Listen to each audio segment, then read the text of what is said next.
ఇప్పుడే జీ5 app download చేయండి. చూడండి మీ ఫేవరెట్ టీవీ షోస్ ఎప్పుడైనా ఎక్కడైనా. ఆద్య, నువ్వు చెప్పింది చేశానుగా, ఇప్పుడు చెప్పు. ఏం చెప్పాలి? ఏం చెప్పాలా? అలా అంటావేంటి? లక్ష్మీ రూపు చారు మెళ్ళో వేస్తే చెప్తా అన్నావు కదా, చెప్పు. అదా, వద్దులే, మళ్ళీ నువ్వు బాధపడతావు. చెప్పకపోతేనే బాధపడతాను, చెప్పు. చెప్పాలంటావా? చెప్పి తీరాలి, అంతే, చెప్పు. మాట తప్పవని నీకు సర్టిఫికేట్ కూడా ఇచ్చాను. సరే అయితే చెప్పు చెప్పు చెప్పు చెప్పు చెప్పు. I love you.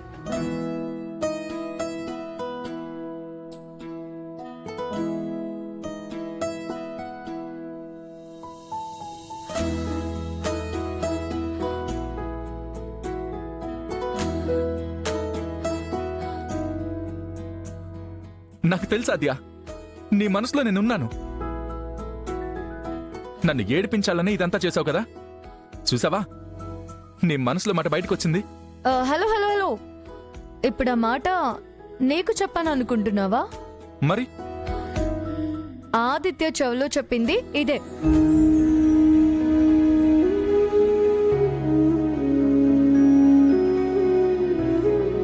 ఏంటి? అతనికి ఐ లవ్ యూ చెప్పావా? అవును, అంత షాక్ ఎందుకు? అలా ఎలా చెప్తావు? మనం ప్రేమించుకున్నాం కదా. కానీ నీ పెళ్లి అయిపోయింది కదా. అది పెళ్లి కాదు. నా దృష్టిలో అది పెళ్లే. నువ్వలా చేయడం ఏం బాలేదు ఆద్య. పెళ్లి చేసుకొని చారు నా భార్య కాదనడం ఏం బాలేదు. ఆద్య, అలా మాట్లాడుకు. నిజాలు వినడానికి ఇబ్బందిగా ఉన్నా వినాలి, తప్పదు. అతని మీద నీకు ప్రేమ లేదని నాకు తెలుసు ఆద్య. అని నిన్ను నువ్వే మోసం చేసుకుంటున్నావు. ఇప్పటికైనా నీ మనసు మార్చుకో.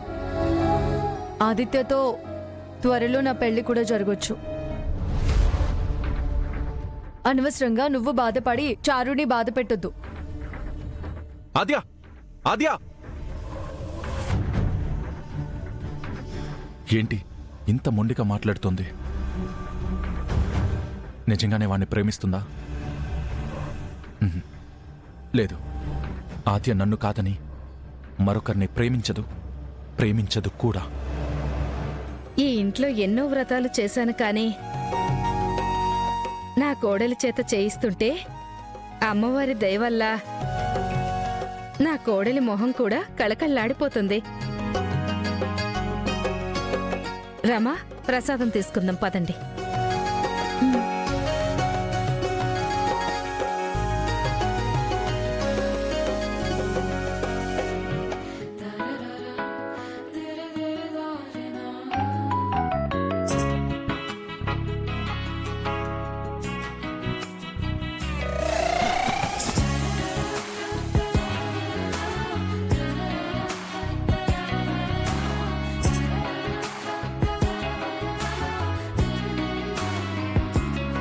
పూజలో కాలేస్తావా? చెప్తాను.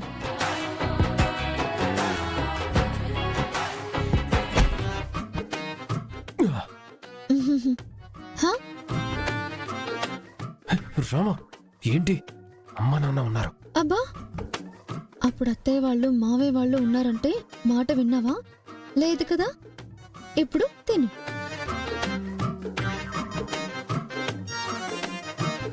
జీ5 యాప్ డౌన్లోడ్ చేసి అన్ని ఎపిసోడ్స్ పూర్తి ఉచితంగా చూడండి.